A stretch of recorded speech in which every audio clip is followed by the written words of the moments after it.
Well, noting, since everything that happens to me is always a civil issue, nothing's criminal, except for when I went to a state and a county where there was like really equal law for me with other people, then I was like, wait, what do you mean that this is illegal, that this is happening to me? It's a crime. So I actually know that a lot of this stuff that happens to me that I get told is just civil issue is actually a crime. But it doesn't matter because there is no justice and no peace, and that is the left wing version of white nationalism because they're making sure that there is no justice and no peace because it is left leaning, either Democrats or Republicans that are harassing me right now. They're the blue Republicans that the hardcores call rhinos, Republican in name only. And so, yep, I'm just going to say that that is the commissioner of the police, and that the commissioner is the family that owns the store that my landlord's husband works for and has worked for 40 years. So there's definitely some bias. The judge that keeps judging against me and judging for the white people was the judge that married my landlord to their previous husband, who is also, in my opinion, a bigwig in the white nationalist movement. And I'm saying this because there are a lot of hardcore white nationalist people here, and one of the reasons that I know that President Trump is not a hardcore white nationalist is specifically because the hardcore white nationalists that are not low down on the totem pole, that are higher up on the totem pole, did not want him to be the president. They just did not want him to be the president.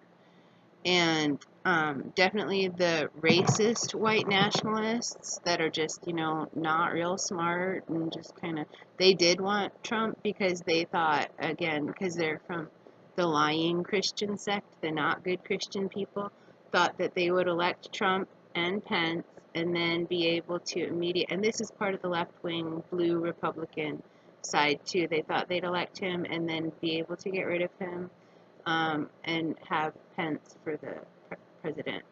And I don't even know that Pence would be a bad president. I'm not saying that. I'm saying that I don't like it when people do stuff in sneaky, cheaty ways because obviously there's a good reason why I get anxiety about people that have these desperate needs to keep everything secret, secret, secret, secret, secret. It's like molesters. Don't tell, they'll kill me. Don't tell, they'll kill me.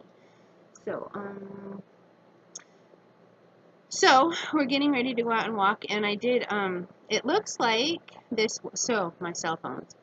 I have two that are up and running, and I can see from the various things that I've connected to and programs that are watching that there's like at least 3 shadow copies of each of my cell phones running around all over eastern Washington doing I don't know what. One of the copies lives up in Spokane and Post Falls. One of the copies I think is down in Lewiston, although I don't have any. Whoever's down in Lewiston that may or may not have a shadow copy of one of my cell phones is a lot more technically savvy than whoever it is doing it up in Spokane. And then there is like at least 2, but I would guess 3 versions of the shadow copies of my cell phone running around here. And in fact, the 2 cell phones, the physical cell phones that I have right now in my possession, do appear to be actually running shadow copies of themselves on themselves. There's duplicates, which, I mean, I'll post some pictures of duplicated accounts where my accounts are duplicated, the emails. I've come across recently, again, related to the shadow copies of my phones, that I ran into, actually, I don't know, it must be different layers of the web, but one of my duplicated email accounts. And so I tried to open this email account using the current password, and actually it was all of the accounts. I ran across a spot that had all 4 of my email accounts shadow copies running.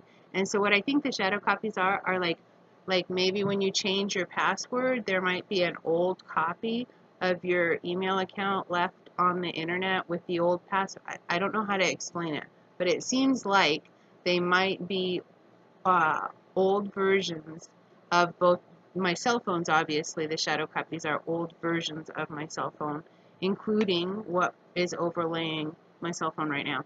So anyway, I just removed 2 gigabytes worth of data off the one shadow copy physical cell phone so that I could make sure and have a camera with me when I'm out walking, because in a place where people just blatantly lie and where the truth has no real place, and where ethics are basically not held in high value, only getting what you want is held in high value. In a situation like that, it's really pretty important to have recordings. And I can tell that they don't like me to have recordings because they try and make it really hard for my cameras to work. So right now, 2 gigabytes removed off my camera should give me about at least 10 minutes worth of filming, but made absolutely no difference in the amount of time I have left that I can film on my camera.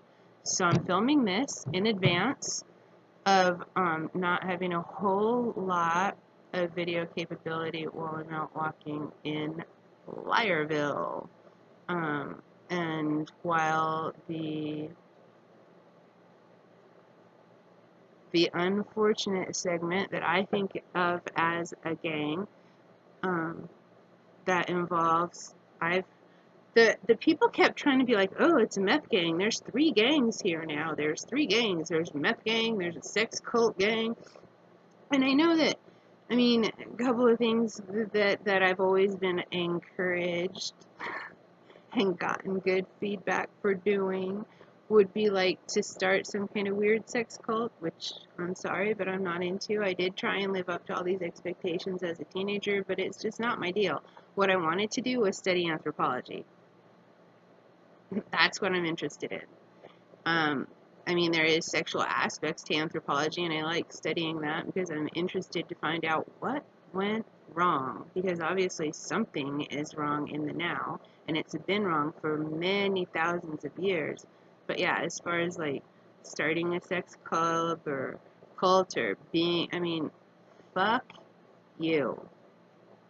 Fuck you. I've already been unwillingly intimate with plenty of people in my life.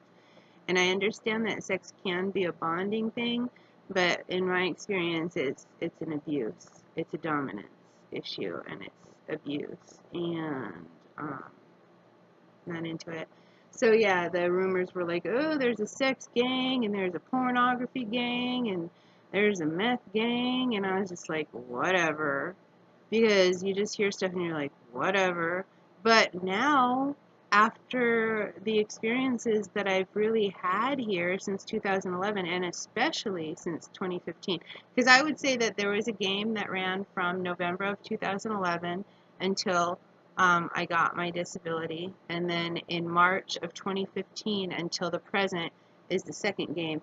And I would say that they expected the second game to be ended by the end of May, because they're pretty good at being vicious, and I did. I got the hell out of town, and I went to Seattle, and I just was like, whoa. Got chased, appeared to be chased by cars all the way across the state, and flash mobs. I'm sure there's a lot of video about that. There's a lot of people hanging around. Can't prove it, and it's on the dark web, so it's not like anybody can find it. But at least I can say that there is a dark web, and I don't have to be like, they. I was in counseling making fun of my counselor too. I'm like, gosh, they turned out to be real, and they are on the dark web. I'm sure I could find my stuff. I'm not interested in it. If anybody wants to send it to me, they can. I don't care. So, yep. So it does appear that there is some kind of gang operating here, possibly even multiples of them. Probably, definitely one of them is a drug gang, and I guess, considering the substance that's being trafficked, probably there is a sexual component to it. I mean, I grew up with marijuana, and I didn't ever really see any kind of anything related like that to that, but the other stuff, yeah, there's a definite back and forth trafficking of all things involved with the other stuff. That's it. Now I'm posting this.